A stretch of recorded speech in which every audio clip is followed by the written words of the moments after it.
Welcome to Auto Resolve. In this guide, I will show you how to fix a TCL Roku TV black screen issue when the TV is on but there is no picture.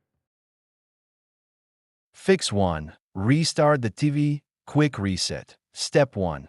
Unplug the TV from the power socket. Step 2. Wait 60 seconds. Step 3. Plug the TV back in and turn it on. Fix 2. Power reset using remote. Step 1. Press home on the Roku remote. Step 2.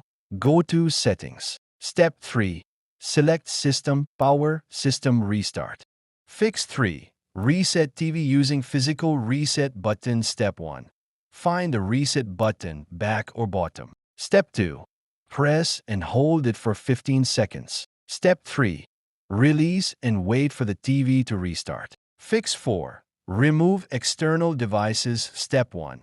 Unplug all HDMI and USB devices. Step 2. Turn on the TV with only power connected. Step 3.